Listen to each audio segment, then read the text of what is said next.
Under block of asset system मैंने बताया 4 cases होते हैं। ये देखो 4 केस रेडी है सामने, गिनाओ 1 2 3 4, 1 2 3 4 case under block of asset system. तो सी लुक, सबसे पहले ब्लॉक में है ना, या तो सारे एसेट्स हमने बेच दिए होंगे या फिर कुछ कुछ बेचे होंगे। अरे ऑल सोल्ड मतलब क्या? अरे ऑल सोल्ड मतलब ये देखो 1 2 3 4 5 सबको बेच दिया, तो इसको बोलते हैं ऑल सोल्ड। सम सोल्ड का मतलब क्या है? 1 को बेचा है, 2 को बेचा है, 3 को, चल 4 को बेचा है, लेकिन एक तो बचना चाहिए लास्ट में। सम सोल्ड मतलब क्या है? 1 और more assets are sold but the block still exists. Block अभी भी एग्जिस्ट कर रहा है, उसको बोलते हैं सम सोल्ड। और ऑल सोल्ड में क्या करूं? ब्लॉक को खत्म कर दूंगा मैं। ब्लॉक पूरा खत्म मतलब बिक चुका है। तो ब्रॉडली 2 पॉसिबिलिटी हुई, अंदर वापस 2 पॉसिबिलिटी है। ये देखो positive balance, negative balance, positive balance, negative balance. ये पता है पॉजिटिव नेगेटिव क्या है? ये देखो, ये देख, जल्दी देख स्क्रीन पर, ये क्या है? 12 लाख दिख रहा है मेरे को, बताओ ये 12 लाख माइनस में कि प्लस में? प्लस में, तो पॉजिटिव बैलेंस बोलते हैं। लेकिन कभी कभी ये लास्ट आंसर है ना, ये माइनस में आता है, उसको मैं बोलता हूं नेगेटिव बैलेंस। तो पॉजिटिव नेगेटिव का मतलब ये लास्ट फिगर की बात हो रही है। ये देखो ये वाला, ये लास्ट में पॉजिटिव भी आ सकता है, नेगेटिव भी आ सकता है। और ब्रॉडली 2 केस है, all sold and some sold. तो this way there are 4 cases. उसी स्टेप बाय स्टेप जाते हैं ना। पहले क्या करूंगा मैं? केस 1। केस 1 क्या बताओ? अरे फर्स्ट केस क्या है? ऑल सोल्ड और लास्ट में पॉजिटिव बैलेंस बचना चाहिए। तो मुझे बताओ, स्क्रीन पर देख के बताओ, मैं एग्जाम्पल में क्या चेंज करूं बताओ। ये नंबर कॉलम दिख रहा है, स्क्रीन पर देख। नंबर कॉलम में 3 थे, 2 आ गए, 5 हो गए। और मुझे अगर ऑल सोल्ड का माहौल बनाना है तो क्या करूं? 5 बेचना पड़ेगा ना यार, तब जाके कुछ भी नहीं बचेगा, 0 हो जाएगा। और फिर लास्ट में मुझे पॉजिटिव आंसर चाहिए। तो ये देखो स्क्रीन पर देखना, मैंने तैयारी करके रखी है। लुक, जितना बताऊं उतना देखो। लुक, ये क्या लिखा है? All sold. फील हुआ ऑल सोल्ड? अरे सोल्ड कितनी बार लिखा? 5 बार दिख रहा है। अरे 5 एसेट को बेच दिया, सोल्ड सोल्ड, तू भी सोल्ड, सब बिक जाओ, सब बिक गए। अरे ब्लॉक पूरा खाली हो गया। अरे ब्लॉक था, अभी नहीं रहा। अब सुनो, ये फर्स्ट केस है, ये सेकंड केस है, मिक्स मत करना, अभी इस पे ध्यान मत दो। फर्स्ट केस पे गौर करो, फिगर्स देखो क्या थे। नहीं बोल रहा तो भी देख रहे, मैं मिटा दूंगा और मिटाऊंगा। देखो केस 1 को देखो। केस 1 में ओपनिंग WDV 7 लाख था, परचेज 6 लाख। नंबर पे गौर कर, 3 मशीन थी, 2 आ गई, 5 हो गई, 5 को बेच दिया। मैंने पता है काला काला क्यों किया है? ताकि इधर तुम्हारी नजर में अट्रैक्ट कर सकूं कि भाइयों बहनों देखो 5 बेच दिया है। 5 बेचना मतलब ऑल सोल्ड। ऑल सोल्ड हो गया, और लास्ट में क्या बचा? 0। एंड फिर ये देखो 3 लाख माइनस 3 लाख है कि पॉजिटिव है? पॉजिटिव है ना, क्योंकि देखो सेल प्राइस 10 लाख थी, तो 13 में से 10 जाने के बाद भी 3 लाख बचा है ना, तो इसको बोलते हैं। ये देखो स्क्रीन पर क्या लिखा? Positive balance. केस तैयार हो गया कि नहीं? अब इसका आंसर तो बताओ क्या आएगा। सबसे पहले डेप्रिसिएशन का बताओ क्या आएगा, क्योंकि सी डेप्रिसिएशन का बात करना जरूरी क्यों मालूम है? क्योंकि आखिर ये फॉर्मेट डेप्रिसिएशन का है, तो पहले डेप्रिसिएशन का बात करने का। तो कोई डेप्रिसिएशन का पूछे तो क्या बोलने का? भाई किस बात का डेप्रिसिएशन? ये देख, 0 को देख के क्या लगना चाहिए? 0 को देख के क्या बोलना चाहिए? भाई 0 हो गया, no assets, no depreciation. Dialogue से कन्विंस हो, नो एसेट्स, नो डेप्रिसिएशन। और जब एसेट ही नहीं है, डेप्रिसिएशन किस बात का? ब्लॉक खाली हो चुका है, तो मतलब डेप्रिसिएशन इज रूल्ड आउट। उल्टेगा, एक समय को लिख लेने दो इधर। क्या बोला? नो एसेट्स, नो डेप्रिसिएशन, क्योंकि 0 है ना। लेकिन ये देखो, डेप्रिसिएशन नहीं आएगा, लेकिन प्रॉफिट और लॉस का बात करना पड़ेगा, क्योंकि सी ब्लॉक के अंदर, ये हाथ देख मेरा, ब्लॉक के अंदर 5 एसेट्स थे, 5 बिक गए तो ब्लॉक खाली। तो हम क्या बोलते हैं, हाय राम एक ब्लॉक हुआ करता था, अब वो चल बसा, तो हम लोग सेल का हवा मचा देंगे। और सेल होता है तो प्रॉफिट लॉस निकालना पड़ता है। मैंने बोला था ना ब्लॉक सिस्टम में क्या होता है, when the entire block is sold we calculate profit और लॉस। तो इधर प्रॉफिट और लॉस कैलकुलेट करना पड़ेगा। और एक बात बताऊं, कैलकुलेट करना नहीं पड़ेगा, कैलकुलेटेड पड़ा है। ये देखो, ये 3 लाख का जो फिगर है ना, ये खुद साक्षात एक गेन्स का अमाउंट है। देखो द गेन्स क्यों बोला इसको, फील कर तो समझेगा। ये देख 13 लाख क्या था, ब्लॉक की कीमत थी, और मिला कितना, 10 लाख। अरे जिस ब्लॉक की वैल्यू, हाथ देख मेरा, जिस ब्लॉक की वैल्यू 13 लाख थी उसको बेच के सिर्फ 10 लाख मिला। तो सी प्रिंटिंग मिस्टेक है, ये 3 लाख गेन नहीं है, लॉस है। 3 लाख गेन नहीं है, क्या है, लॉस है। वो क्या है, सीक्वेंस से पहले गेन निकलता है ना, लेकिन समझाते टाइम मैं खुद रियलाइज किया भाई ये गेन नहीं लॉस है। क्यों, मैं तुमको लॉजिक बता रहा था, देखो 13 लाख ब्लॉक का वैल्यू है, लेकिन जिस ब्लॉक की वैल्यू 13 लाख है उसको बेच के 10 लाख ही मिला है, तो पैसे कमती मिले तो नुकसान हुआ ना। तो ये 3 लाख को क्या बोलेंगे, लॉस। और इसको पता है क्या बोलते हैं, short term capital loss.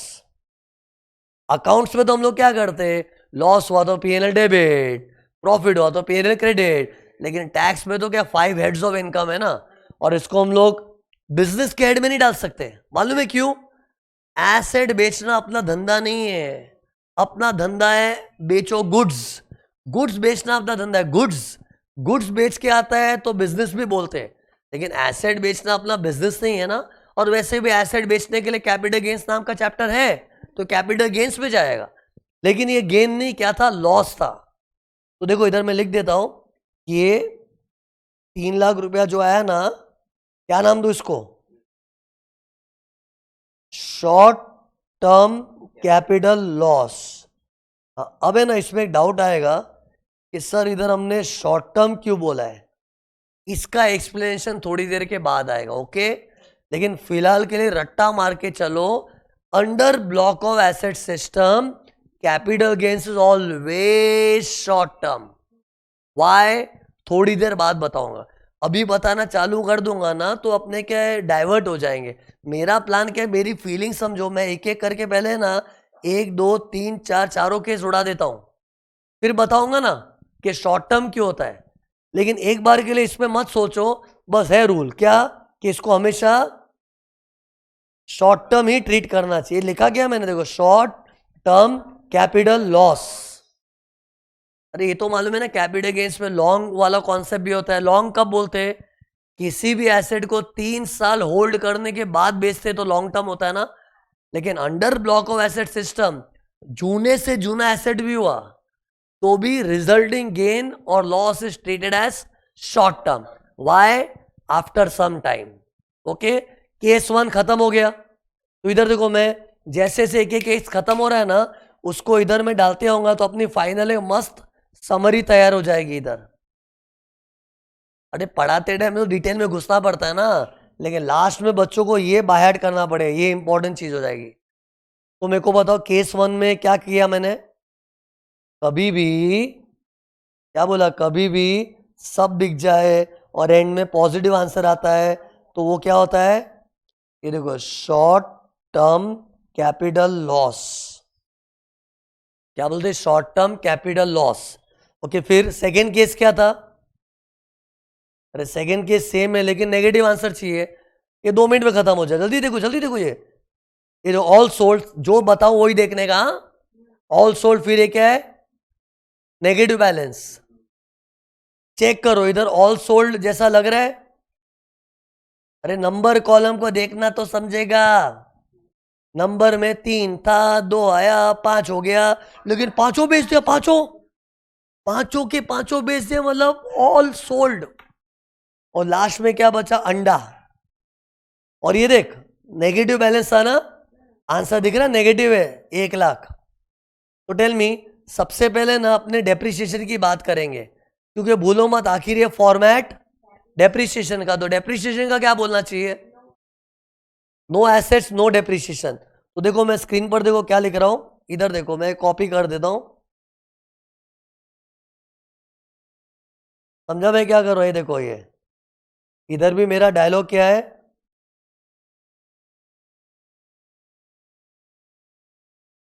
No assets no depreciation, बराबर ना, क्योंकि जीरो है ना, और मैंने जीरो को देख के लिखा है, क्योंकि जीरो देख के तो माइंड में है, नो एसेट नो डेप्रिसिएशन। उल्टे का इसमें क्या बोलना चाहिए, प्रॉफिट और लॉस कैलकुलेट होगा। मैंने बताया ब्लॉक में जब पूरा ब्लॉक बिकता है प्रॉफिट लॉस निकालते हैं, और सी प्रॉफिट और लॉस के नाम पे ये देखो, ये जो 1 लाख दिख रहा है ना, ये क्या है, दिस इज गेन्स। ये गेन क्यों है बताओ, ऐसे नहीं, ऐसा फील करने का, जो ब्लॉक की वैल्यू 13 लाख थी लेकिन उसको बेच के 14 लाख मिला, महसूस करोगे तो समझता, फीलिंग चाहिए पढ़ते टाइम, खाली कान नहीं चाहिए, फीलिंग भी चाहिए। कान में तो बहुत जाता है, पकता है सुन के बहुत बार, फीलिंग रहता तो मजा आता है। तो सिर्फ ब्लॉक का वैल्यू क्या था 13 लाख और बेच के 14 लाख मिला, वाह 14, 13 के सामने 14 तो गेन हो गया, तो 1 लाख इज अ गेन। अरे मैं क्यों ऐसा बोल रहा हूँ, तुम लोगों को लग रहा है इतना एक्टिंग क्यों करना पड़ रहा है, अरे कितने लोग क्या प्लस माइनस एकदम मैकेनिकली करते हैं, दिमाग लड़ाने का ना यार। 13 लाख ब्लॉक का कीमत था, बेच के 14 मिला, पैसे ज्यादा मिले तो फायदा ही हुआ ना। तो इधर क्या लिखना चाहिए देखो, short term capital gains. Again ये शॉर्ट टर्म ही होता है हमेशा, लेकिन शॉर्ट टर्म क्यों, इसका रीजन मैं बाद में बताऊंगा।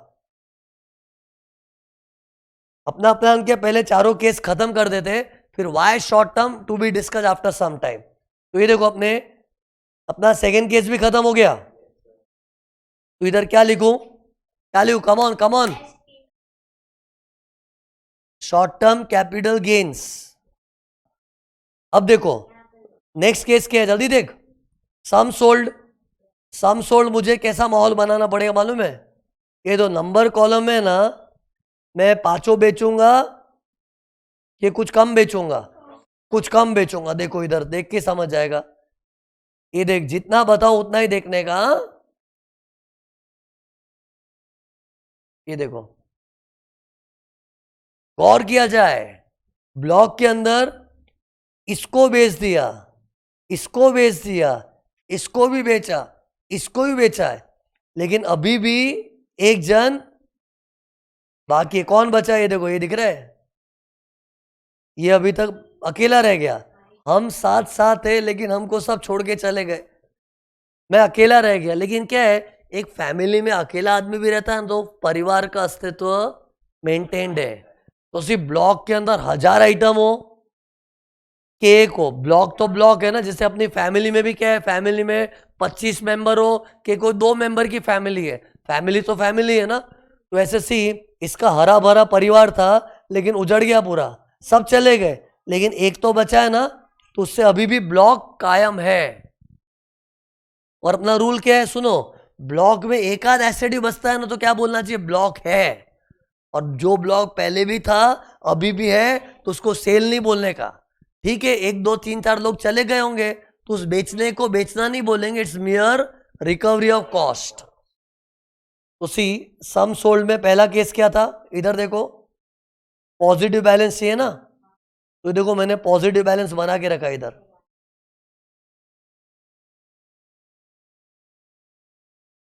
दिख रहा है पॉजिटिव बैलेंस। ये देख पहले 3 थे, 2 थे, 5 है, फिर मैंने जानबूझ के काले कलर में लिखा है ताकि बच्चों को मैं अट्रैक्ट कर सकूं। देख भाई देख बहन, ये 5 में से सिर्फ 4 ही बेचा है, तो 4 बेचा मतलब जो भी है, एक तो बचा है ना, तो इसको क्या बोलते हैं, ऑल सोल्ड के सम सोल्ड, सम सोल्ड। ओके नाउ परंपरा के अनुसार इस वर्किंग में पहले डेप्रिसिएशन का बात करने का, फिर प्रॉफिट और लॉस का। This is a common format for depreciation as well as profit और लॉस। तो first let's talk about depreciation. Now tell me, यहां पे डेप्रिसिएशन की बात कैसे की थी, जीरो को देख के सीधा मन उदास हो गया, जीरो है, नो एसेट नो डेप्रिसिएशन। लेकिन इधर एक एसेट को देख के मन उदास होगा कि एक्साइट होगा? एक्साइट होगा। एक एसेट है तो क्या बोलना चाहिए? Yes asset, yes depreciation. अरे ऐसे करते हैं, यस। एक एसेट भी है ना, माना कि ब्लॉक में 1000 एसेट भी होते, एक भी होते, लेकिन एक है ना, तो क्या बोलना चाहिए? Yes asset, yes depreciation. अरे यस के एक्साइटमेंट क्यों ना, क्योंकि डेप्रिसिएशन से डिडक्शन मिलता है, प्रॉफिट कम होता है, टैक्स बचता है। तो अपने एक एसेट भी दिखता है तो क्या बोलते हैं? Yes asset, yes depreciation. लेकिन ऐसा यस यस बोल के नहीं होता है, निकालना भी पड़ता है। लेकिन इधर डायलॉग तो चिपका दो ना, यस, एक से लिख ही देता हूं, यस एसेट्स, यस डेप्रिसिएशन।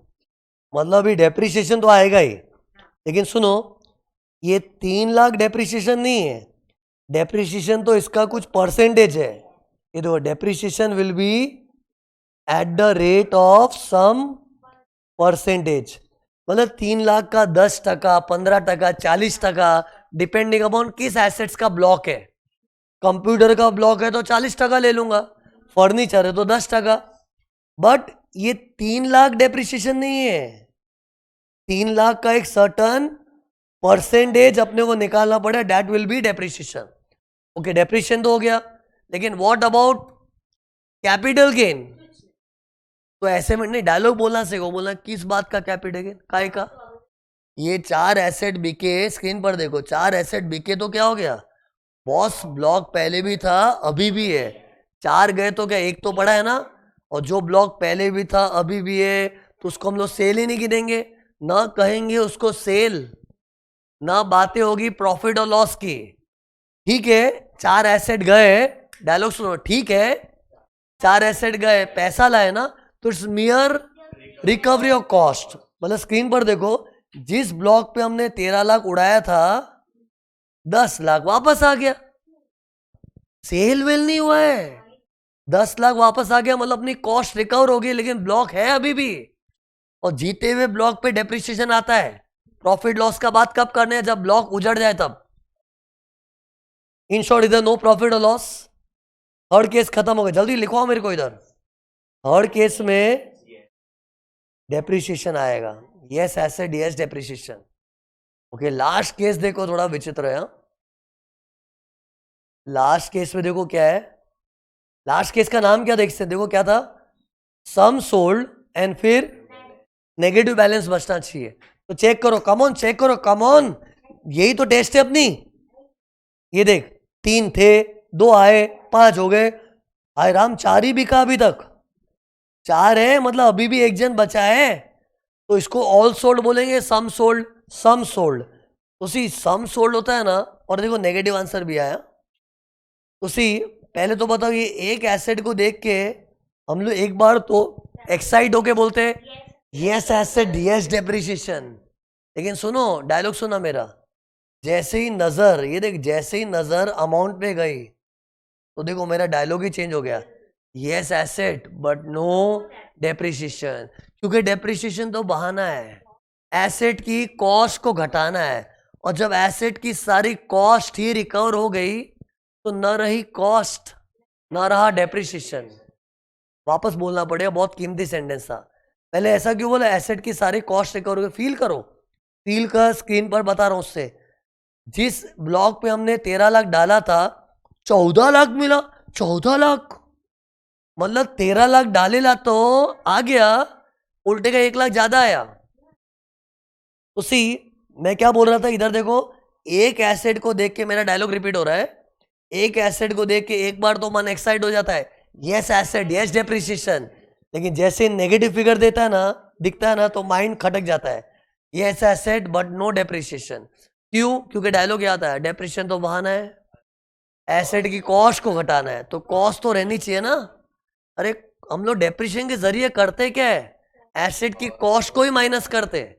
लेकिन यहाँ कॉस्ट के हाल देखो क्या है, कॉस्ट जो 13 लाख थी, 14 लाख वापस आ गई, 1 लाख नेगेटिव है। मतलब कॉस्ट रिकवर हुई, वो भी पूरी रिकवर हो गई। अरे जब कॉस्ट नहीं है तो डेप्रिसिएशन क्यों? तुम लोग डायलॉग याद रखो, डेप्रिसिएशन तो बहाना है, एसेट की कॉस्ट को घटाना है, लेकिन कॉस्ट रहना तो मांगता है। इससे सी इधर डायलॉग क्या मानना चाहिए, yes asset but no depreciation, तो इधर लिख देता हूं यस एसेट, रेड पेन से लिखूंगा, बट नो डेप्रिसिएशन।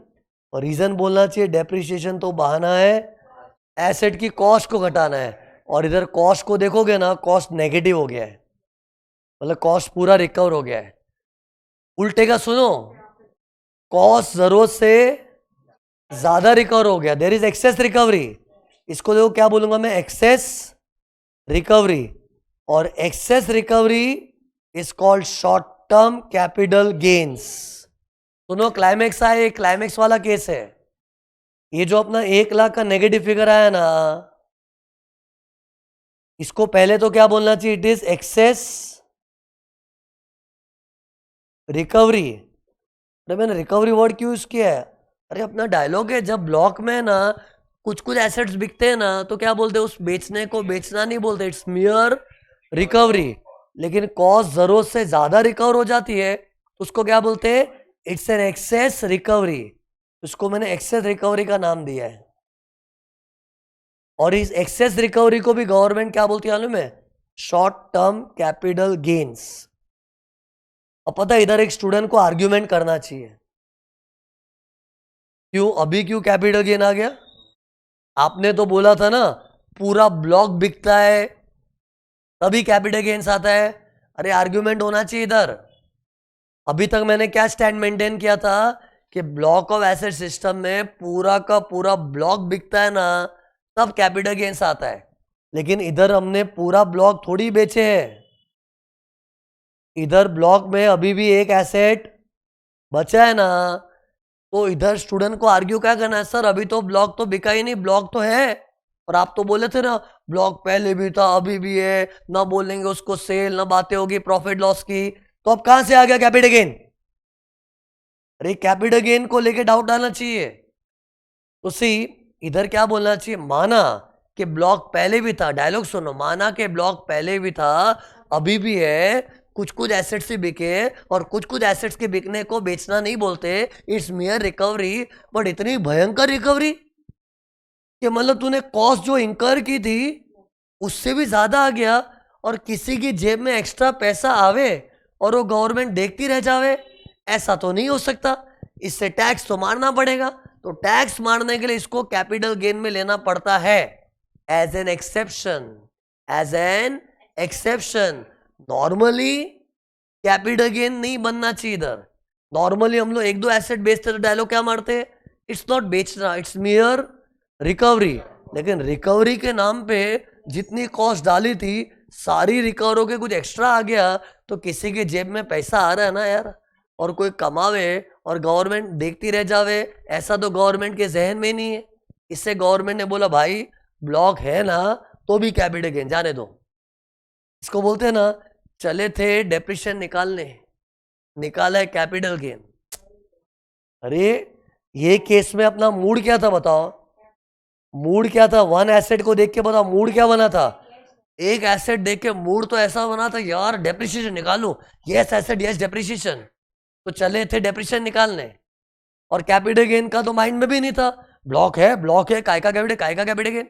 लेकिन बोलते हैं ना चले थे डेप्रिसिएशन निकालने लेकिन निकाला है कैपिटल गेन, मतलब ये थोड़ा विचित्र केस है। बट एक बात बताओ, ये बहुत रेयरली होगा। क्यों रेयरली होगा बताओ? क्योंकि सी पहले तो ब्लॉक में से, ये देख स्क्रीन पर देख, ऑल सोल्ड है कि सम सोल्ड? स्क्रीन सम सोल्ड मतलब कुछ कुछ एसेट्स ही बेचे, और कुछ कुछ एसेट बेच के इतना पैसा आ गया कि अपना ब्लॉक का सारा कॉस्ट रिकवर हो गया, नेगेटिव हो गया। ये खुद रेयरली होता है। अरे ये सर डेप्रिसिएशन वाले एसेट है, घिसेले पीटेले एसेट भंगार भाव में बिकते। इतने सारे एसेट में से कुछ कुछ एसेट जाएंगे और इतना पैसा लेके आएंगे, सारा कॉस्ट रिकवर होके ज्यादा आ जाएगा, ये खुद रेयरली होता है। लेकिन जो भी है कोई एग्जाम में तो आ सकता है ना, इसलिए बच्चों को ये केस भी डिस्कस करके पढ़ाना पड़ता है। बाकी मोस्टली क्या है, अगर ब्लॉक में से कुछ कुछ एसेट्स ही बेचे होंगे ना, कुछ कुछ मतलब ये देख क्या बोल रहा हूं, सम सोल्ड, तो लास्ट में अच्छा तगड़ा आंसर बचेगा, डेप्रिसिएशन निकालने का माहौल भी बनेगा। लेकिन ये बहुत रेयरली होता है लास्ट वाला केस। तो इन शॉर्ट एक एक चीज का आंसर दो। इधर एसेट्स थे फिर भी डेप्रिसिएशन क्यों नहीं? क्योंकि डेप्रिसिएशन तो बहाना है एसेट की कॉस्ट को घटाना है, और ये इस केस में एसेट की सारी कॉस्ट रिकवर हो गई है। कॉस्ट 13 लाख थी, हाँ, और मिला कितना? 14 लाख, और सारा कॉस्ट रिकवर हो गया तो कॉस्ट बचा ही नहीं, तो डेप्रिसिएशन क्यों? कॉस्ट का डेप्रिसिएशन होता है क्योंकि deduction is for expenditure. Expenditure मतलब कुछ कॉस्ट रहना तो मांगता है, लेकिन कॉस्ट वापस आ गया तो देयर इज नो डेप्रिसिएशन। और ये शॉर्ट टर्म कैपिटल गेन्स है क्योंकि कैपिटल गेन्स का इरादा तो नहीं था, लेकिन गवर्नमेंट लालची हो गई, क्या बोल के कि भाई तूने एक एसेट भी बेचा होगा ना, लेकिन उसको बेच के इतना भयंकर प्रोसीड्स आ गया कि तेरी सारी कॉस्ट रिकवर होके एक्स्ट्रा पैसा आ गया, तो एक्स्ट्रा पैसा दे के भाई हमको लालच आ गया, तो हम उसको टैक्स मारेंगे as short term capital gains. तो सी ये लास्ट केस हो गया, तो इधर क्या लिखो बताओ? और इधर क्या लिखना चाहिए अगर सम सोल्ड में नेगेटिव हुआ तो? Short term capital gains, short term capital gains, depreciation नहीं आएगा ना। अरे तो बस खत्म हो गया। तो सी 4 केस थे, ये दोनों तो सेम ही है, खाली एक लॉस है, गेन है। अरे ब्रॉडली 2 ही केस है रे। ऑल में क्या पूरा कैपिटल गेन्स के मूड में होते हैं, और सम में डेप्रिसिएशन के मूड में होते हैं। लेकिन डेप्रिसिएशन भी कब निकलेगा? लास्ट में कुछ पॉजिटिव आंसर आएगा तो ना। अगर ब्लॉक ही नेगेटिव हो गया तो नेगेटिव अमाउंट पे डेप्रिसिएशन थोड़ी निकाल सकते। अरे 4 केस रेडी हो गए, case 1, case 2, case 3, case 4। Okay, अब है ना, सुनो, ये पूरे चारों केस को है ना मैंने गाने में कन्वर्ट किया है। अरे इसका एक सॉन्ग है, तुमको सॉन्ग थोड़ा फनी लगेगा, लेकिन पता है मेरे लिए गाना गाना जरूरी क्यों है? क्योंकि इसकी थियरी का नॉलेज कैपिटल गेन्स तक काम आएगा, और जब कैपिटल गेन्स में तुम लोग को ये सब कॉन्सेप्ट याद दिलाऊंगा ना, तुम लोग ने गाने से इसको याद किया रहेगा ना, तो उसकी मेमोरीज ताज़ा रहेगी। तो सुनो, मैं गाना गा रहा हूं, लुक, गाना सुनना, इसको देखना, और मेरे गाने के बोल पे ध्यान देना। ओके? ऑल सोल्ड, सम सोल्ड, पॉजिटिव नेगेटिव, सटक लॉस, सटक जी, डेप्रिसिएशन, सटक जी। सटक लॉस मतलब शॉर्ट टर्म कैपिटल लॉस, सटक जी मतलब शॉर्ट टर्म कैपिटल गेन्स। सी तुम लोग को गाना अजीब लगा होगा, कोई भी गाना नया आता ना मार्केट में, पहली बार अजीब ही लगता है, लेकिन क्या है, गाना सुन सुन के बकवास गाना भी अच्छा लगने लगता है। जलेबी भाई क्या होपलेस सॉन्ग है, लेकिन इतना सुना दिया ना पब्लिक को कि जब डीजे बजता है ना, जलेबी भाई सब चालू हो जाते, जलेबी भाई। पहली बार सुना कितना होपलेस सॉन्ग लगा होगा, ये क्या गाना है? तो गाने लोग का ऐसा ही होता है कि पहली बार थोड़ा विचित्र लगता है। जैसे मेरा ये गाना सुना ना, बहुत अजीब लगा होगा, लेकिन मैं इतना गाऊंगा ना तुम लोग के सामने कि तुम लोग को गाने की धुन इतनी प्यारी लगेगी ना, मजा आएगा गाने में। तुम देख, फील कर, ऑल सोल्ड, सम सोल्ड, पॉजिटिव नेगेटिव, सटक लॉस, सटक जी, डेप्रिसिएशन, सटक जी। गाने के बोल पे ध्यान दिया, ये देखो, फील कर, क्या मस्त लिरिक्स है। ऑल सोल्ड, सम सोल्ड, पॉजिटिव नेगेटिव, सटक लॉस, सटक जी, डेप्रिसिएशन, सटक जी। लेकिन ट्यून में बोलना पड़ेगा, ऑल सोल्ड, सम सोल्ड, पॉजिटिव नेगेटिव, सटक लॉस, सटक जी, डेप्रिसिएशन, सटक जी। एक और गाना पड़ेगा, तब जाके ट्यून दिमाग में आता है। ट्यून्स ऐसी होती है ना, ऑल सोल्ड, सम सोल्ड, पॉजिटिव नेगेटिव, सटक लॉस, सटक जी, डेप्रिसिएशन, सटक जी। और सुनो, मेरे ट्यून में ऐसा क्यों होता है? देखो, सटक लॉस, सटक जी, डेप्रिसिएशन, सटक जी। ऐसे क्यों ना? डेप्रिसिएशन क्यों? 99% डेप्रिसिएशन ही आता है। मैंने भले तुम्हारे सामने 1, 2, 3, 4 केस डिस्कस किए, लेकिन ट्रस्ट मी, यही केस प्रैक्टिकल लाइफ में होता है। बताओ क्यों? अरे तुम लोग सोचो, ये ऑल सोल्ड कभी होता है? एक चालू धंधे में सब कुछ बेच दिया। अरे यार, सब कुछ बेच दिया मतलब धंधा बंद करने के दिन आ गए। तो अरे एक ऑनगोइंग बिजनेस में ठीक है एसेट्स की सेल होती है, लेकिन एक आध एसेट को बेचते पूरा का पूरा ब्लॉक बिक जावे, ये रेयरली होता है। अरे तो फील करो, ये बहुत रेयर है। और सम सोल्ड में भी ये नेगेटिव हो जावे, ये खुद रेयर है। अरे तो मतलब नॉर्मल चालू धंधे में 99% केस में क्या होता है मालूम है? ये होता है। अरे मैं खुद भी इतने सालों से धंधा चला रहा हूं, मालूम है, कोचिंग क्लास का। मैंने अपने जीवन में कभी ये देखो, ये वाली चीज, ये वाली चीज, ये वाली चीज आज तक एक्सपीरियंस नहीं की। हाँ, ये कभी कर सकता हूं जिस दिन धंधा बंद करूंगा तभी, कि उस दिन सब कुछ बेचना पड़ेगा ना। लेकिन 99% यही देखने में आता है, क्या? सम सोल्ड और पॉजिटिव बैलेंस। इससे मेरे गाने का ट्यून ऐसा था, सटक लॉस सटक जी, डेप्रिसिएशन सटक जी, क्यों डेप्रिसिएशन ही ज्यादातर होता है। चार के समाप्त। अपने को है ना ये नंबर कॉलम बनाना ही पड़ेगा, ये तुम लोग नोटिस करना। क्यों? क्योंकि नंबर से तो मालूम पड़ते, तो नंबर में जीरो हो गया तो क्या बोलते हैं? Zero, no asset no depreciation, all sold. और नंबर में ये देख, एक एसेट दिखाता है, देखो एक एसेट है ना, तो हमने क्या एक एसेट है, यस एसेट डेस डेप्रिसिएशन, तो सम सोल्ड है। इससे नंबर कॉलम बनाना चाहिए, जबकि नंबर कॉलम का कोई इंपॉर्टेंस नहीं है, कि वो पूरे ब्लॉक को हम लोग एक ही चीज मानते हैं ना। लेकिन हम नंबर कॉलम हमारे कन्वीनियंस के लिए बना रहे, ताकि मालूम पड़े ऑल सोल्ड है कि सम सोल्ड। तो ये खत्म हो गया, ये देखो ब्लॉक सिस्टम। एक से एक्चुअली खत्म किधर हुआ है, अभी भी क्या पढ़ाना बाकी है, कि इसको शॉर्ट टर्म क्यों बोलते हैं? सोचो, कमॉन, हिम्मत रहो, कमॉन। शॉर्ट टर्म क्यों बोलते हैं इसको? अरे शॉर्ट लॉन्ग का रूल क्या है मालूम है? कोई भी एसेट को 3 साल तक संभाल के रखा है, जैसे देखो ये एसेट को मैं 3 साल संभाल के रखूं फिर बेचता हूं ना, तो लॉन्ग टर्म होता है।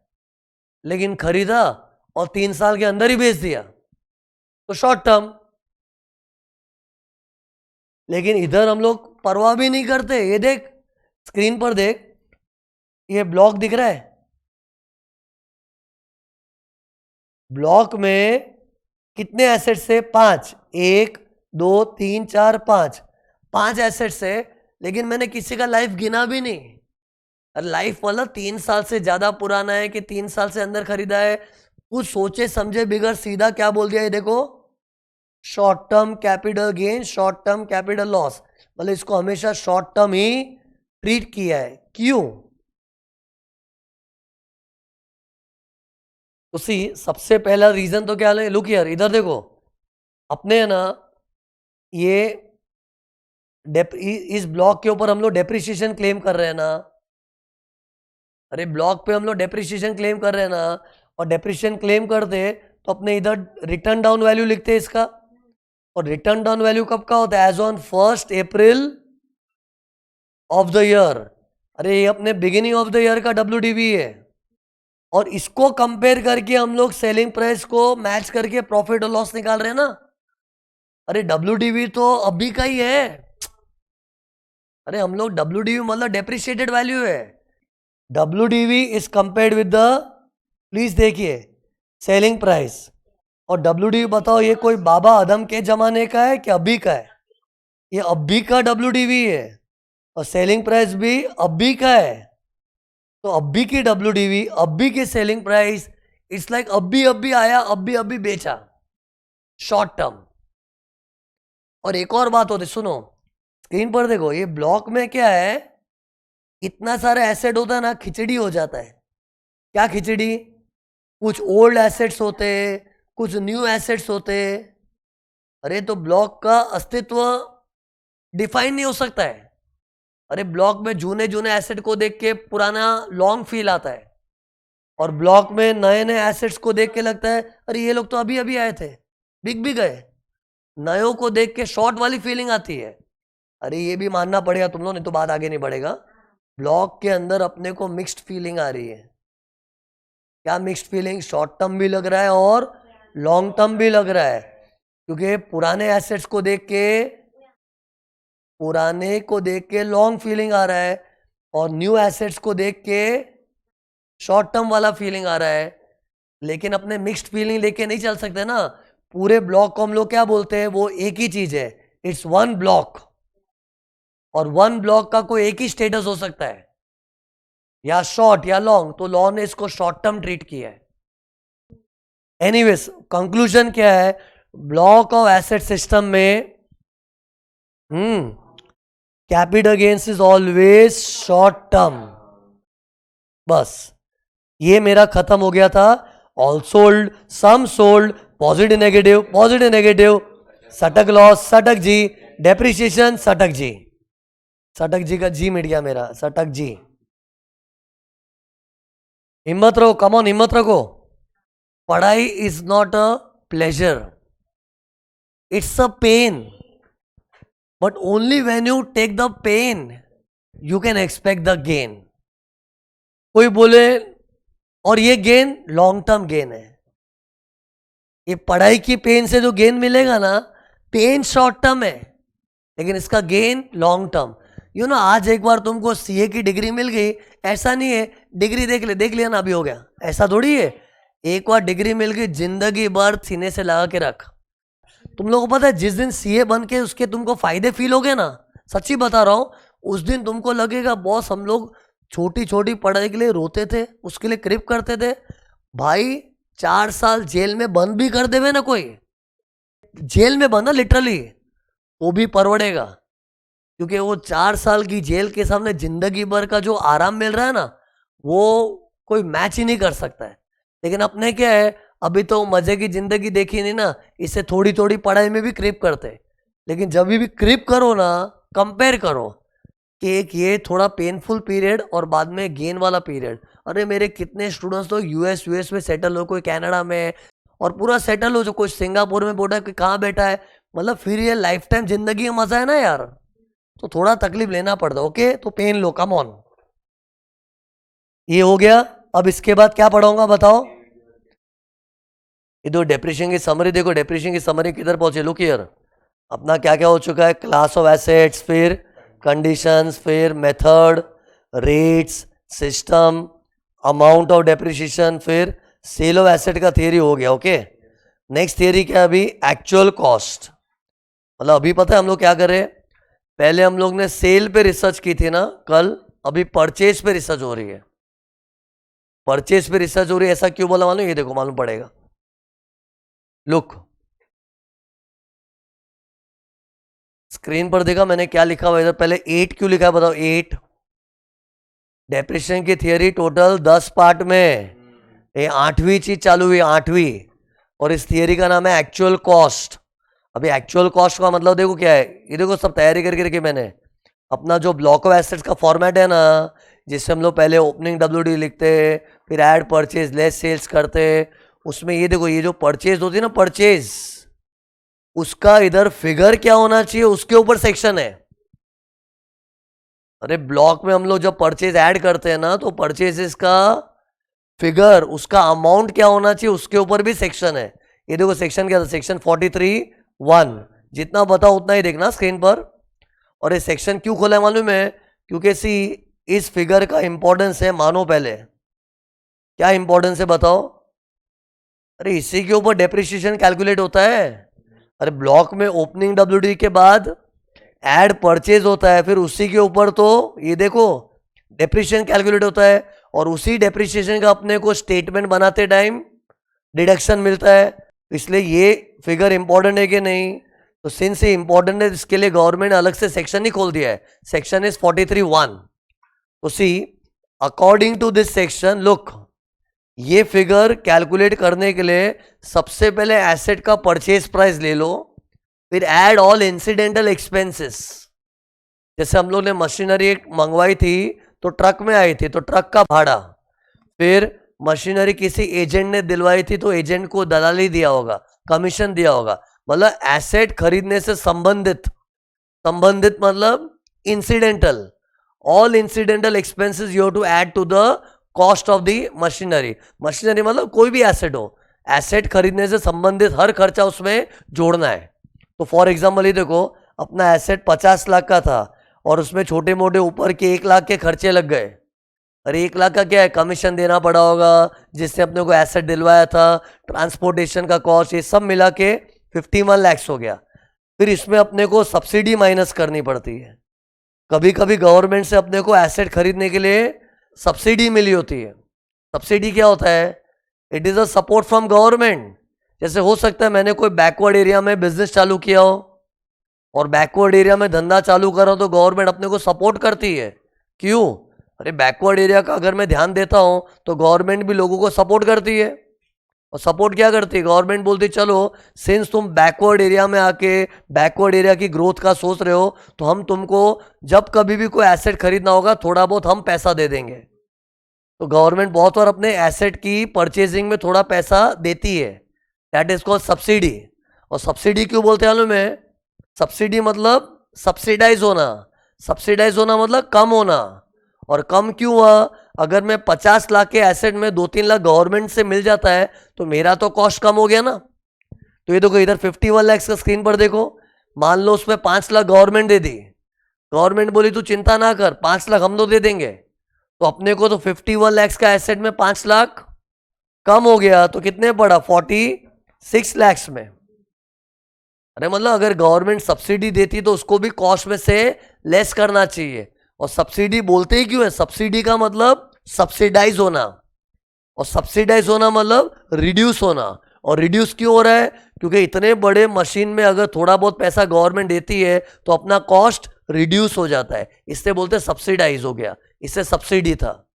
एंड फिर वो जो फिगर था ना, देखो 50 लाख का एसेट था, 1 लाख का इंसिडेंटल एक्सपेंस, टोटल हो गया 51। फिर गवर्नमेंट ने मुझे 5 लाख दे दिया कि चलो 5 लाख हमारी तरफ से, तो कितना आ गया? 46 लाख। फिर ये अमाउंट इन बादलों में समा जाएगा। देखो बादल दिख रहे घने घने, इन बादलों में ये 46 लाख समा जाएगा। और इसको लॉ बोलता है एक्चुअल कॉस्ट। तुम लोग पता है एक्चुअल कॉस्ट क्यों बोला? एक्चुअल वर्ड क्यों यूज किया इधर? यस, सी एक्चुअल से गवर्नमेंट क्या बोलना चाह रही है? तेरी जेब से कितना गया वो बोल। जैसे सी ऐसे तो मशीनरी 50 लाख की थी और छोटे मोटे ऊपर के खर्चे जोड़ो तो 51 लाख की थी, लेकिन अपनी जेब से थोड़ी 51 गया, अपनी जेब से तो खाली 46 ही गया ना। तो बस गवर्नमेंट वही बोल रही है।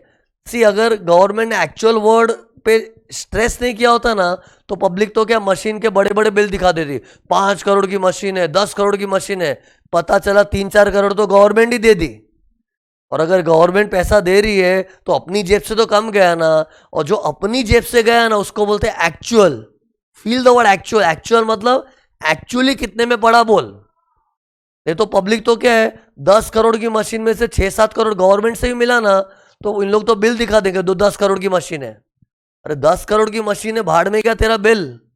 अरे मशीन का बिल होता है ना, भाड़ में क्या तेरा बिल? तेरी जेब से कितना गया बोल? 10 करोड़ में से 5-6 करोड़ तो गवर्नमेंट ही दे दी, तेरी जेब से तो कम गया ना। और जो तेरी जेब से गया उसको बोलते हैं एक्चुअल कॉस्ट। सी मेरा बनाया वर्ड थोड़ी है, ये एक्ट में सेक्शन 43(1) में ऐसा वर्ड यूज किया है। और लॉ में भी ये वर्ड यूज करते रहे, उन लोग ने कुछ सोचा होगा ना, तो उनके माइंड में यही चल रहा था, एक्चुअल मतलब तेरी जेब से कितना गया बोलो। और सी ये जो मैंने किया था स्क्रीन पर देखो, 50 लाख की मशीन में 1 लाख तो कुछ इंसिडेंटल एक्सपेंस थे, 51 हो गया, लेकिन गवर्नमेंट ने 5 लाख दे दिया तो अपने को 46 में पड़ा। तो ये 5 लाख क्या था बताओ? 5 लाख वो सब्सिडी ना। लेकिन पता है एक्ट में क्या लिखा है? सब्सिडी ही क्यों, और भी कोई तेरे एसेट की खरीदी में सपोर्ट करता है, और भी मतलब गवर्नमेंट के अलावा और कोई इंसान भी तुझे तेरे एसेट की खरीदी में सपोर्ट करता है, तुझे कुछ पैसा देता है, तो वो भी कम कर। हमारा क्या कहना है, बात सब्सिडी का नहीं है। देखो यहाँ वहां से कुछ सपोर्ट मिल गया तो उससे तेरी कॉस्ट कम हो गई ना, और हमको बता तेरे को कितने में पड़ा। एक्चुअली पता है एक्ट में कैसे लिखा है? ये देखो, ये 5 लाख है ना, देखना 5 लाख, उसके लिए एक्ट में ऐसा लिखा है, सब्सिडी रिसीव फ्रॉम गवर्नमेंट और part of the cost of the asset made by any other person. बोल क्या होता, क्या बोला? Subsidy received from government, subsidy received from government. अरे मैं 5 लाख के लिए सेंटेंस बोल रहा हूं, YLX के लिए क्या बोला है?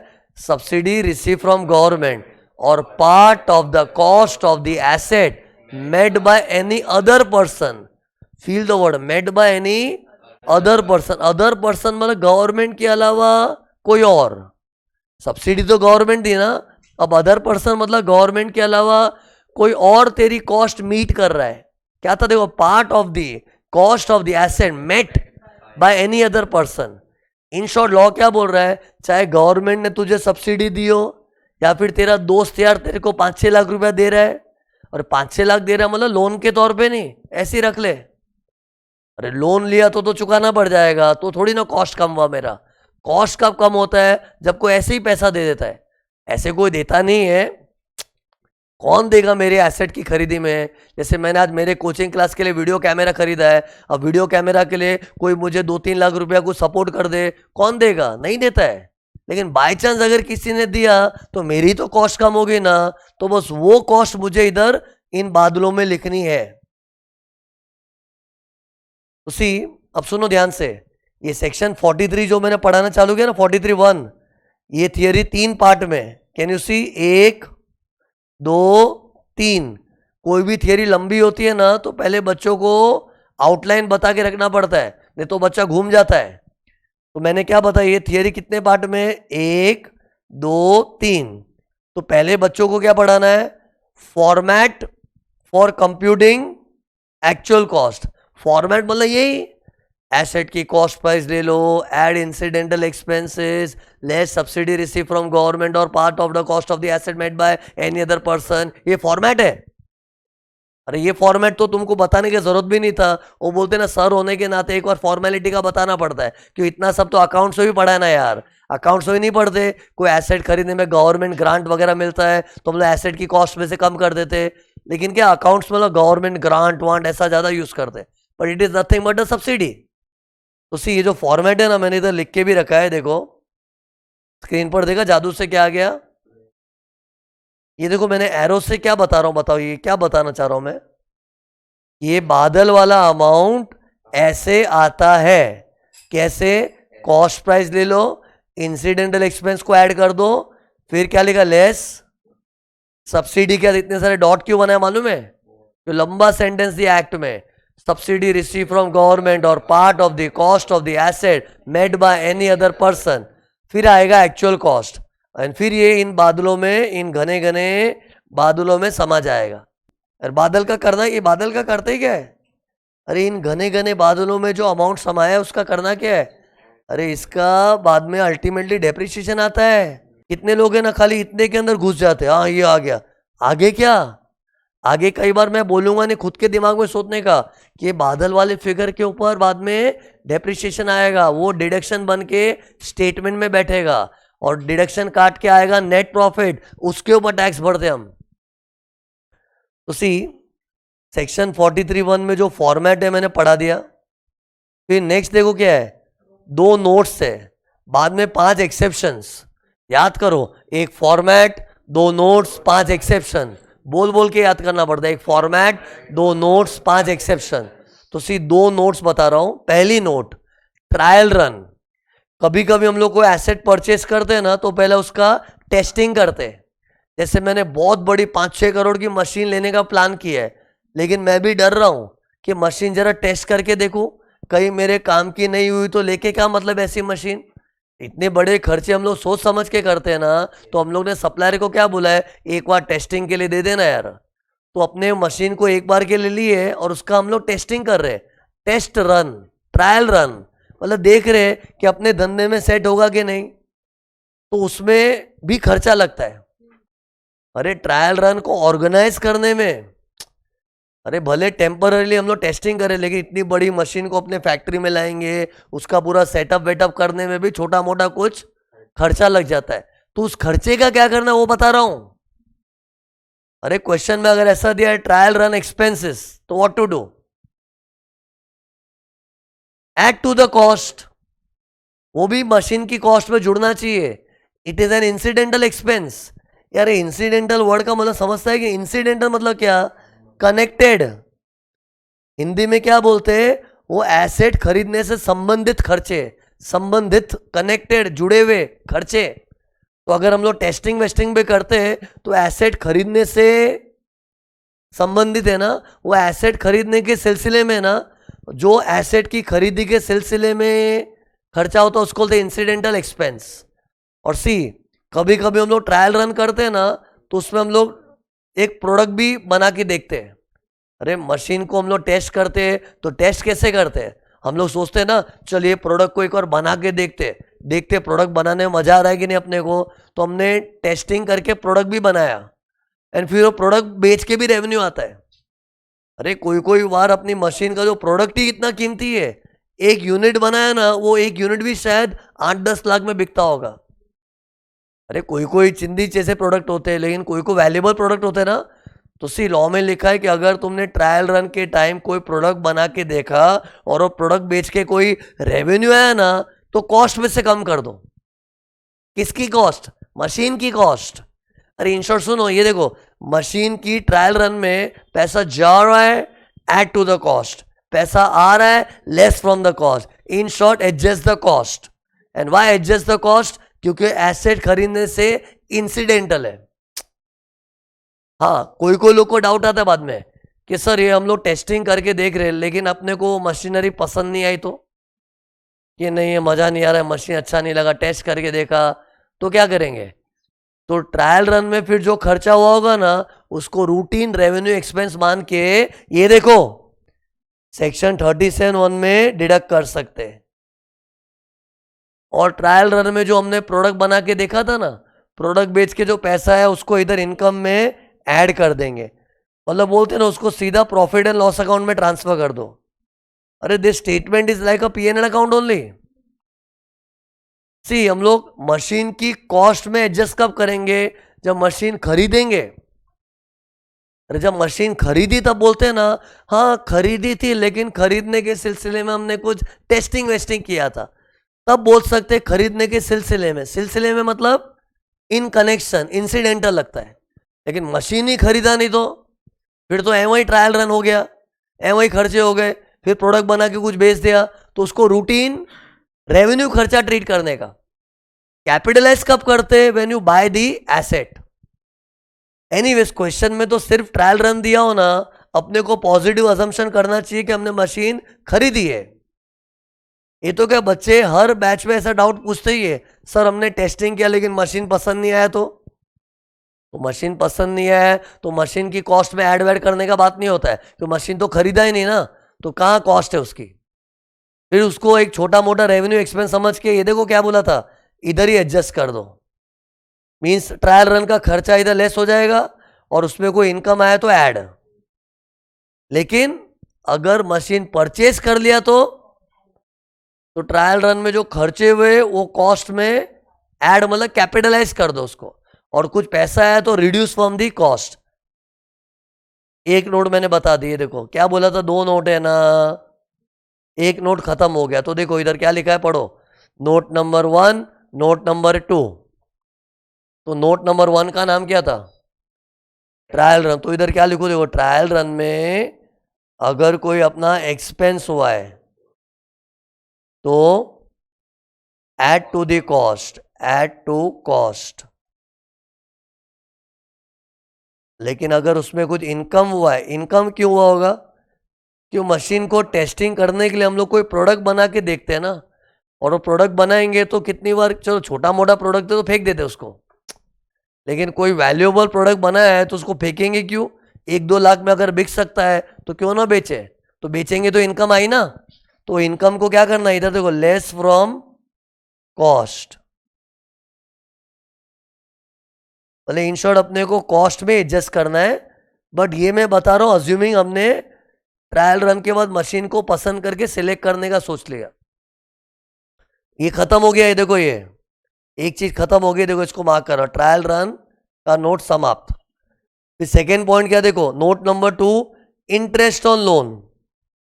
अरे मतलब हम लोग ने कोई एसेट लोन पे खरीदा है तो उस पे जो इंटरेस्ट आता है उसका इफेक्ट क्या आएगा? तो लुक हियर, तो सी लेट्स अज्यूम हम लोग ने ना लोन लिया है, देखते हैं स्क्रीन पर, लोन लिया है और लोन लेके क्या क्या मशीनरी परचेस किया है। लेकिन सुनो, मशीनरी हमने खरीदी ना, वो ऐसे ही पेटी पैक पड़ी थी। पेटी पैक मतलब ऐसे डब्बे में पैकिंग की कंडीशन में पड़ा था, लेकिन कुछ समय के बाद, कम ऑन, हिम्मत रहो, कम ऑन, कुछ समय के बाद उसको हमने पुट टू यूज किया।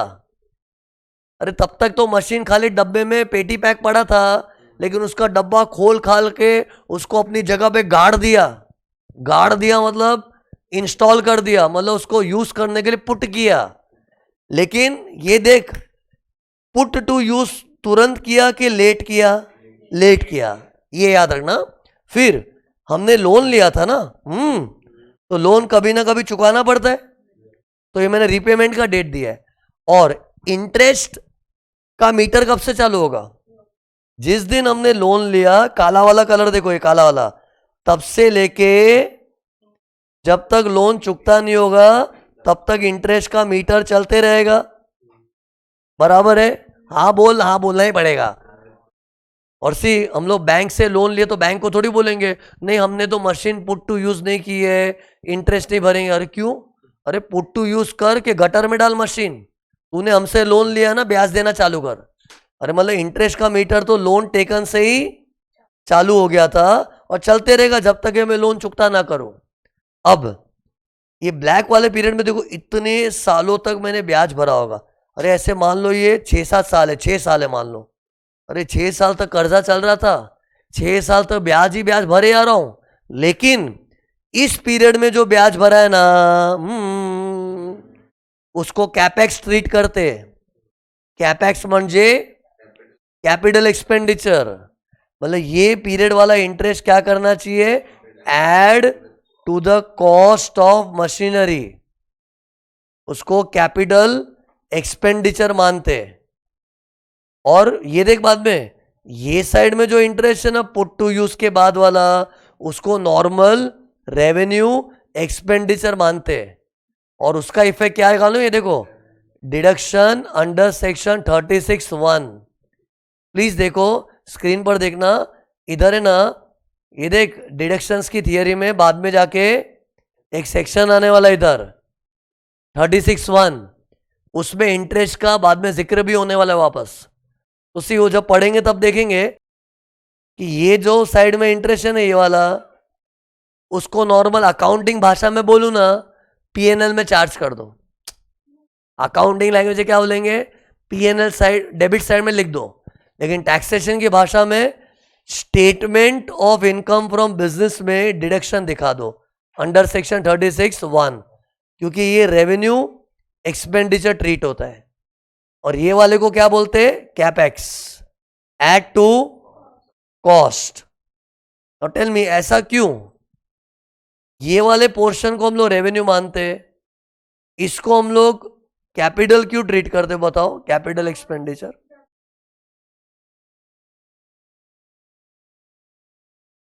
लुक, अपने क्या है, ये साइड वाले को अपने क्या, एक से ना, ये साइड वाले को अपन रेवेन्यू ट्रीट कर देना। तुम लोगों ने कभी सोचा रेवेन्यू एक्सपेंडिचर में रेवेन्यू वर्ड क्यों आया? रेवेन्यू कब बोलते? जब रेवेन्यू के साथ साथ खर्चा चलता है ना, रेवेन्यू वाला कमाई, तब बोलते हैं रेवेन्यू एक्सपेंडिचर। और सी, अपने जब मशीन को पुट टू यूज करते हैं ना, तब मशीनरी अपना कमाल दिखाना चालू करती है। कौन सा कमाल? प्रोडक्शन करके गुड्स बन रहे, गुड्स बिक रहे। और जब मशीन अपने पूरा फुल फॉर्म में आ गई ना, तो क्या बोलते हैं, उसने रेवेन्यू जनरेट करना चालू कर दिया। और रेवेन्यू जनरेट करना चालू किया, फिर मुझे साथ साथ इंटरेस्ट भरना पड़ा, तो रेवेन्यू एक्सपेंडिचर। अरे मैं बोल के क्या फीलिंग देना चाह रहा हूं कि रेवेन्यू एक्सपेंडिचर में रेवेन्यू वर्ड क्यों आया? क्योंकि मशीन को जब पुट टू यूज करोगे तभी रेवेन्यू जनरेशन चालू होगा ना। मेरे को बता, इस पीरियड में मशीन ने अपना कमाल दिखाया कि ऐसे सुस्त पड़ी थी? बोल, इस पीरियड में मशीन ने अपना कमाल दिखाया कि ऐसे सुस्त पड़ी थी? सुस्त पड़ी थी, उसको पुट टू यूज ही नहीं किया था। और जब मशीन को पुट टू यूज ही नहीं किया था, तो उससे रेवेन्यू जनरेशन, रेवेन्यू मतलब पैसा, इनकम, रेवेन्यू जनरेशन चालू ही नहीं हुआ था। और जब रेवेन्यू ही नहीं था, तो उसको रेवेन्यू एक्सपेंडिचर कैसे बोल सकते? सी, ये नहीं बोल रहा हूं कि कंपनी की कोई इनकम नहीं चल रही होगी। अरे कंपनी के यहां वहां के नॉर्मल रेवेन्यू चल रहे होंगे, लेकिन इस मशीन से किस, ये जो मशीन मैंने खरीदी है उस मशीन से तो कुछ रेवेन्यू जनरेट नहीं हो रहा था ना, तो जब रेवेन्यू नहीं आ रहा था तो किस मुंह से रेवेन्यू एक्सपेंडिचर बोलूं? अरे मैं इस पीरियड को जस्टिफाई कर रहा हूं। उसी लॉ का मानना ये है कि देखो भाई इस पीरियड में तुमने मशीन खरीदी है लेकिन पुट टू यूज नहीं किया ना, तो मशीन अभी सुस्त पड़ी है, मशीन ने अभी तक रेवेन्यू जनरेट करना चालू नहीं किया। तो जब रेवेन्यू जनरेट नहीं हुआ है तो उसको रेवेन्यू एक्सपेंडिचर क्यों बोलेंगे? इनफैक्ट पता, सुनो ये देखो, इस पूरे पीरियड में क्या फील करना चाहिए कि अभी तक मशीन आ ही रही है, आ ही रही है, आ ही रही है, सब इंसिडेंटल है, इंसिडेंटल। ये देखो, अरे ये बोलना चाह रहा है इस पीरियड में जो भी खर्चा होता है ना, जो भी मतलब कुछ भी, सब ऐड टू कॉस्ट हो जाता है। Everything is called incidental. क्यों इंसिडेंटल? इट्स लाइक ऐसा फील करो कि मशीन आ ही रही है, आ ही रही है, आ ही रही है अभी, लेकिन सुनो जैसे पुट टू यूज का नारियल फोड़ा ना, आ गई मशीन, अब वो अपना कमाल दिखाना चालू करेगी। लेकिन जब तक पुट टू यूज नहीं हुआ तब तक क्या बोलना चाहिए? हाँ अभी तक तो मशीन आ ही रही है, उसके आने का सिलसिला चल रहा है। और आने के सिलसिले में, सिलसिले मतलब इंसिडेंटल, आने के सिलसिले में जो भी खर्चा होता है कैपिटलाइज करते हैं ना। एक्चुअली सी, ये भले मैं इंटरेस्ट को लेके पढ़ा रहा हूं, लेकिन मैं क्या चाहता हूं, जनरलाइज कर दो कि इस पीरियड के सारे खर्चे add to the cost. Put to use हुआ ना, बाद में एड टू कॉस्ट नहीं होता है। तो इधर लिख देता हूं, रूल क्या बना बताओ? ये वाले पीरियड में जो आया था,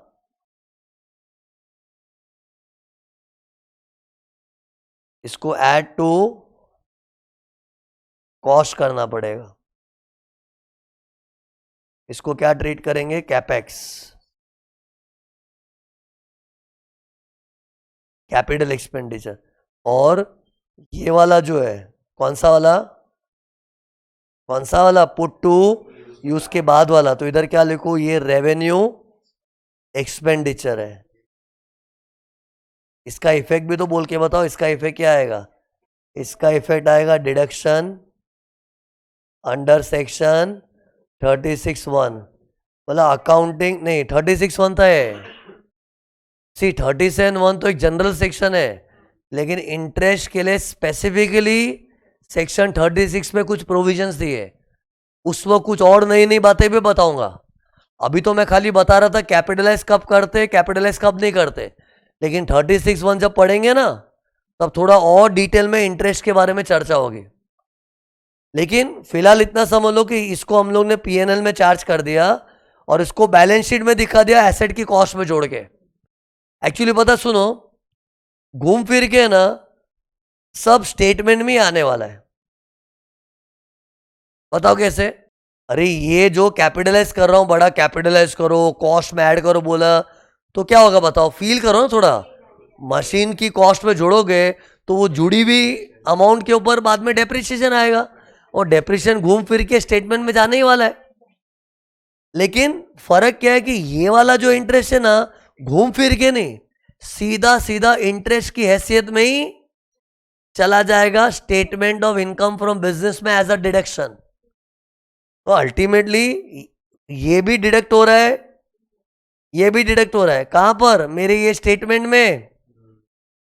लेकिन जो कैपिटल एक्सपेंडिचर होता है उसका रूट क्या होता है? मशीन की कॉस्ट में जोड़ो, फिर उस पर डेप्रिसिएशन आएगा, फिर डेप्रिसिएशन किधर लेते हैं? सेक्शन 32 में। और जो पुट टू यूज के बाद वाला है वो तो इंटरेस्ट है, इंटरेस्ट के ही रूप में इधर 36(1) में बैठता है, ये इसी स्टेटमेंट में अंडर सेक्शन 36(1). सी, ये रेड कलर में जो मैंने गैप बनाया ना, वो मैंने पढ़ाने के लिए बनाया है। लेकिन ऐसा नहीं कि हर केस में रियल लाइफ में पुट टू यूज का थोड़ा गैप रहता ही है। अरे 99% तो क्या होता है, मशीन खरीदा, अपने तो तड़पते ही है कि उसको पुट टू यूज करे। आज किसी को भी एसेट खरीदने का वो रहता है ना, एक्साइटमेंट, तो खरीदते ही उसको तुरंत पुट टू यूज करता है। ये तो क्या बच्चों को पढ़ाने के लिए देखो पुट टू यूज थोड़ा दूर किया है, बीच में गैप आ रहा है ताकि मैं कैपिटलाइज करने वाला पॉइंट बता पाऊं। लेकिन ये सब चीजें क्वेश्चन में बताते तो, otherwise in absence of information what we presume कि एसेट तुरंत पुट टू यूज कर दिया है। And everything is revenue expenditure.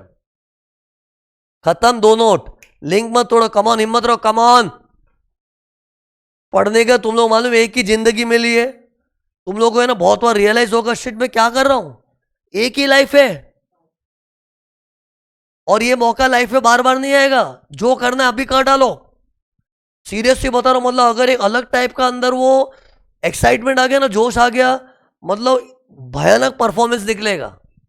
लेकिन क्या अपना थकेला परफॉर्मेंस क्यों निकलता है?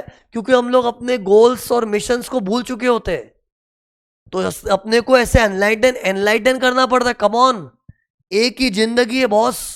और पता है तुम लोग की जिंदगी का ये ना मोस्ट इंपॉर्टेंट पीरियड है। ये पीरियड कभी आने ही नहीं वाला है। अभी जो कर दिया ना उसी तुम्हारा लाइफ का बिल्डिंग खड़ा होगा। और अगर अभी अच्छा काम नहीं किया तो लाइफ की बिल्डिंग कमजोर रहेगी। लेकिन जोरदार परफॉर्मेंस किया तो लाइफ का बिल्डिंग का टावर बनेगा। मतलब इतना बड़ा टावर बनेगा, मतलब पूरा बेस बन जाएगा। अच्छा तो सीरियसली लो, मतलब बोल रहे एक अटेम्प्ट में पास होना ही चाहिए। एक का दो लिया, तीन लिया, देते रहेंगे। ये क्या है? मार्केट में कल्चर बना है, लोग बाग एग्जाम दिए जा रहे हैं। इसका मतलब थोड़ी अपने को भी ऐसे करने का। अपना तो माइंड में एक शॉट में क्लियर होना है। 10वीं में कभी सोचा था 4-5 अटेम्प्ट दूं? 10वीं में तो माइंड में ये भी नहीं है तो पास होगा फेल होगा। पास तो होना ही है ना, स्कोर करना है। तो ये माइंडसेट सीए में भी लाना पड़ता है, लेकिन नहीं आ पाता क्योंकि मार्केट में ऐसा वातावरण फैला हुआ है ना। कोई 4 अटेम्प्ट ले रहा है, कोई 3 अटेम्प्ट ले रहा है। लेकिन लोगों को क्यों देख रहे हो? लोग पढ़ते भी तो नहीं है ना यार। तो एक शिद्दत से सीरियसली पढ़ते हैं ना, एक अटेम्प्ट में रिजल्ट आना ही है। कम ऑन, ऐसे खुद को है ना कांडी मारते रहना चाहिए। चिंगारी अपना क्या फायर बुझ जाता है बीच बीच में, उसको है ना चिंगारी, मतलब keep the fire burning. Which fire? Motivation का fire, you to keep it burning. जलाते रहना पड़ता है, नहीं तो क्या आंख बुझ जाती, ठंडे पड़ जाते, फिर बाद में अचानक अपनी दुनिया में लग जाते, फिर रियलाइज होता है अरे ये पास हो गया, ये पास हो गया, मैं पीछे रह गया। इससे अपने को है ना अंदर जो आग रहती है ना, वो आग जलती रहनी चाहिए। तो मैं इधर आग लगा दूं ना, कभी कभी आग लग भी जाए ना, तो घर पे तुम्हारा रोल क्या मालूम है? वो आग को जलती हुई रखो। कुछ ना कुछ ऐसे करो, खुद से बात करने की आदत डालो। खुद से बात करते हो? करते ही है, लेकिन खुद को मोटिवेट करने की आदत डालो। कम ऑन, ऐसे करे, कम ऑन, ऐसे तोड़ देना चाहिए ऐसे। मैं तो खुद ऐसे करता था, यस लगती थी ना अंदर, हो जाता था कुछ ऐसे। इधर थे हम लोग। मैं आज आके तुमको एक्चुअल कॉस्ट का थियरी पढ़ा रहा हूं, सेक्शन 43(1). उसमें मैंने एक फॉर्मेट पढ़ा दिया था। फॉर्मेट म्हणजे बग इकडे ये, फिर 2 नोट्स था वो भी करा दिया, ट्रायल रन और एक इंटरेस्ट था, फिर 5 एक्सेप्शंस की थियरी।